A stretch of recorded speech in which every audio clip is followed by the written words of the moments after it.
Hey folks, thanks for joining me today. I'm going to be unpacking my Tour Aotearoa bike to show you exactly what I carried, where I packed it, and why I carried it. I rode the 2026 Tour Aotearoa with my partner Hannah as a team. Hannah completed the inaugural event back in 2016 in a time of 20 days, 20 minutes. This year we rode it in 17 days, 6.5 hours, which worked out to be an average of 164 kilometres a day. Broken down, we did the North Island in 10 days at 138k a day, while the South Island was knocked off in 7.25 days at 180 kilometres a day. Back in 2016, lightweight bikepacking with soft luggage was only just picking up momentum in New Zealand, and there was not as much gear around. Revelate Designs bags weren't yet common or easily available, and there was much less lightweight gear to choose from in general. Although the gear and gear choices have changed a lot, the principles are still the same. Self-sufficiency while maintaining a light base weight, by carrying just what you need for basic comfort, sleeping in conditions down to 0 Celsius, and to be able to move safely through stormy weather. Additionally, the aim of a good bikepacking list is to be able to make basic repairs to your bike and maintain your tubeless setup, as well as look after yourself. So I'll start off talking about the clothing that I wear while riding. Carry 2 pairs of merino blend socks. Generally try and wash the pair that I'm not wearing and dry them on the bike during the day. And gloves, I carry a pair of short finger Giro gloves and a pair of long finger wolf tooth gloves. And I always go for unpadded gloves because I find they're less likely to cause hot spots and numb spots on your hands, and they give you more control on the handlebars and grips. POC cargo bib shorts. These are the most comfortable bib shorts I've ever worn. Tonelli bike jersey, comfortable, 3 pockets on the back. Tonelli sun sleeves. These are great for stopping your arms getting fried and reducing how much sunblock you need to use on your arms. They're also really comfortable on rainy days when you're wearing your bike jersey and you want to have a layer to wear on your arms underneath your rain shell.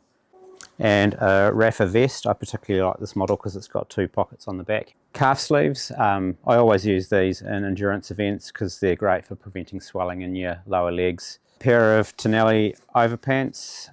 These are essentially a 3/4 overpant, but on me they're kind of more like a short, very lightweight, super comfortable, quite good for wearing as après wear too when you're off the bike. I can actually carry these in the back pocket on my bike jersey so that they're always handy. If it starts raining, you're much more likely to just pull them out and put them on if they're really easy to get to. And it's also quicker to put these on than it is to put on a pair of knee warmers if you start getting cold or it starts raining. Sun God Valan sunglasses with a polychromic lens, which is great for changing light conditions. And the 510 Trail Cross CL Pro shoe. These were super comfortable for Tour Aotearoa. They're a mesh shoe, no Gore-Tex, so they're really good in hot conditions and they dry quickly. And the cuff is good for preventing debris and bits and pieces getting into your shoe. I also wore an Ultimate Directions vest. I always use this in endurance events as well. I really like it for the fact that you can access a bunch of different bits and pieces conveniently.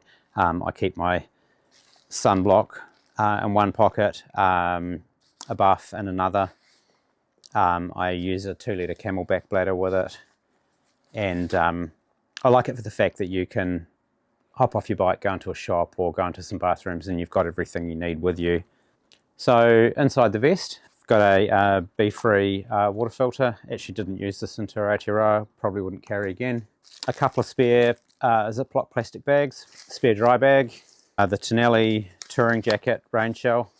Again, this has been another really good item that's done quite a lot of riding now. It's breathable, 3-layer waterproof breathable fabric.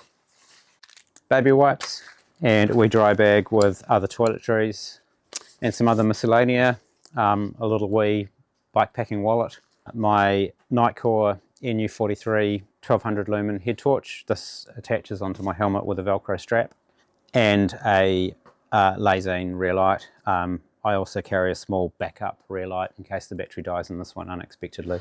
And for navigation I used the Coros Dura bike computer, which I've just recently started using and been super impressed with. Even after like a 12 or 13 hour day riding, as long as it's reasonably sunny, it would still be holding about 60% charge. So actually I only need to charge this 2 or 3 times over the whole length of Tour Aotearoa, and those were just top-up charges. Like I easily could have gotten another day or two's riding out of it before I actually charged it. So as far as I know, this is the best battery life out of just about any computer on the market. Navigation works really well. The maps do include contour lines, but not place names. But in terms of all the other features, it had everything I need for recording my route, monitoring heart rate, and navigating confidently for Tour Aotearoa. Moving on to the gear on the bike and Revelate Designs bags. Up front I'm using the Pronghorn, which is their lightweight handlebar harness system with Pronghorn dry bag. And then the new mountain feed bags, which are bigger than the previous version. They're a little bit taller. They've got taller pockets. They now have an independent mounting system, so they attach with little stretchy voile straps, and they've got a plastic stiffener in them. And then Revelate Designs mag tank, Choss frame bag, which is a good half-size frame bag that still leaves me space for a water bottle, all my tools and so on. And then we've got the 8-litre Terrapin. This is my sleeping mat. It's the Thermarest Z Lite. This was a size large one, which was cut in half with a little bit cut off the edge. Essentially insulates me from the ground from sort of hip to shoulder. And then just to provide a little bit more insulation from the ground for my feet is just a bit of silver bubble foam. So inside here we've got the sleep socks. These are a pair of cut down lycra tights which I use as my sleep shorts, but they're also my backup riding shorts. I only carry one chamois, and if I've washed that and I'm waiting for it to dry, then I can still ride in these. And for sleeping in, I've got the new Big Agnes Fly Creek quilt. I really like quilts for their versatility for bikepacking events. On hot nights you can just have it opened out, and then when it's colder, this one's got a zip and a wee kind of foot pocket, as well as a cinch around the neck, so you can it doesn't have a hood, but you can still seal in your warmth. And this, in combination with a Sol Escape bivy bag, was plenty warm enough for Tour Aotearoa. But I do tend to carry a sleep system, which means that on the coldest nights I'll only be warm enough if I'm wearing all of my other clothes as well. That way you maintain flexibility in your sleep system and you also save as much weight as possible. Sol Escape bivy bag. These are really, really good. I've used this a lot. It's 240 grams.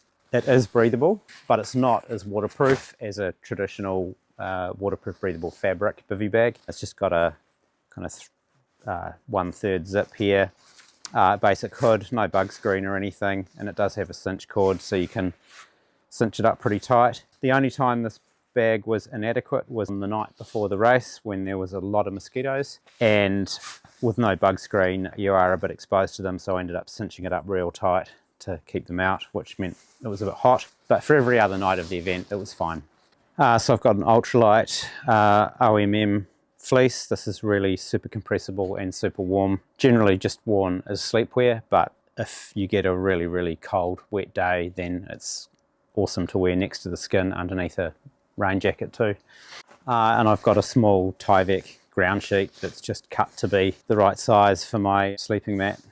So next, the feed bags. Basically these are just for food. I like having lots of food capacity, and I like my bike set up at the beginning of the race to be such that there is room that I can put food in without having to really scrabble to find space. It's better to have a bit of breathing room in your bike packing bags, I think.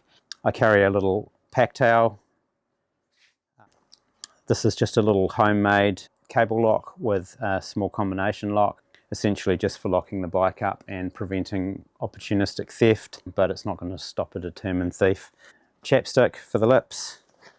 And then inside the mag tank we've got charging cables and a wall plug. I keep these in the mag tank or somewhere else really handy, so that when we have cafe stops I don't have to dig around in my bags to get them out. Then painkillers, water purifying tablets, NoDoz and antihistamines. We actually did use the antihistamines. Both Hannah and I were stung by wasps and bees once each. Toothpaste and cut down toothbrush, and headphones. And then in the Choss frame bag, a couple more clothing items. A OR solar hoodie. Again, this is another really good thin versatile base layer for layering up with. I prefer to carry multiple thin layers because that way it's easier to regulate your temperature. And this is another really functional garment for wearing underneath a rain jacket on wet days rather than your cycling gear or over your cycling gear. Knee warmers and a very lightweight woolen beanie. I don't carry any long johns. Basically for sleeping I use the cut-off lycra tights, and if it's cold I'll wear these as well. And then we've got some spare parts. So in here, spare derailleur hanger, a small syringe. This is really good for putting in extra sealant through the valve stem. Then in this wee bag I've got some spare chain link, chain quick links, spare valve stem, spare brake pad fixing bolt, 2 spare cleat bolts, spare valve core, valve adapter, and just a spare water bottle bolt. Got a fibre fixed spoke. This has been used and has saved me in the past. Spare brake pads for front and rear. Didn't need in Tour Aotearoa. I always start events with fresh pads because it's just not worth having the hassle of having them wear out. And it's also worth carrying spare pads in case something random happens, like the pads that you've got in place, even if they are new. If they're contaminated by something, then you really do want to have a spare pair. So for spare tubes, I carry Tubalitos. Carried 2 29er tubes, and they require their own specific patches. So patch kit for them, some spare tubeless plugs, super glue, and inside here is a curved needle and strong thread for sewing up tyre tears, and a piece of tyre boot. Also inside the choss frame bag, spoon and a spare toothbrush for cleaning the chain, and some electrical tape for wrapping around the tyre. And in case I've put in a tubeless plug and there's a bit of leakage going on, it's good to wrap a bit of electrical tape around the tyre as well. Inside 2 dry bags, I've got a 20,000 milliamp power bank, a Nightcore harness which takes 2 3500 milliamp 18650 batteries. So this is essentially another little power bank, and 2 spares for that. And that was enough power for Tour Aotearoa. I never ran out, and spare cables and another wall plug so that I can have at least 3 things charging at once. And for the pump, I had the Wolftooth N-case pump, which is an excellent little weather sealed pump for those people who store their pumps on the outside of their bikes. I actually prefer to keep mine in my frame bag where it is completely away from dirt and muck. But regardless, this has got a cap over the valve attachment, as well as a plastic weather seal here. And then inside the handle, I keep a tyre lever and my chain breaker, which I carry on every mountain bike ride and bike packing trip, along with a tyre plug tool, which unscrews from here. And then inside the jerry can, I've got the Wolftooth 8-bit pack pliers, which include pliers for separating chain links, a reaming tool for cleaning out tubeless valve stems, capacity for carrying a couple of spare chain quick links, and all the Torx and Allen keys you need, along with spoke tightener and valve core remover. And then in here, chain cleaning kit, just a piece of rag and a toothbrush. Biomaxa chain lube. This is awesome for not making a great greasy mess of your chain. Essentially it's a wax style lube. Been using this for 10 years now and it's still my go-to.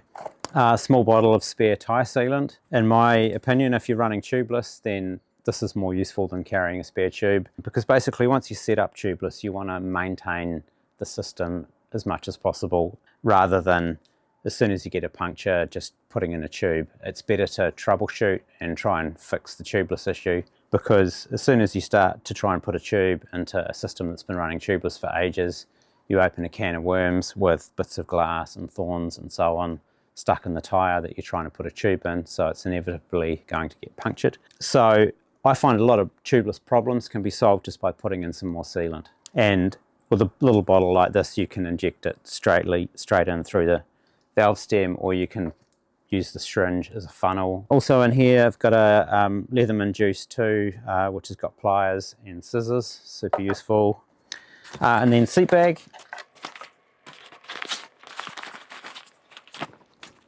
We've got a basic first aid kit, a RAB synthetic insulated jacket. I always carry synthetic jackets for events, basically because they're much more useful insulation in wet weather than anything that's down. A pair of Temres Storm gloves, these are great on freezing cold mornings and wet cold days. Waterproof, warm, and good coverage over your wrist.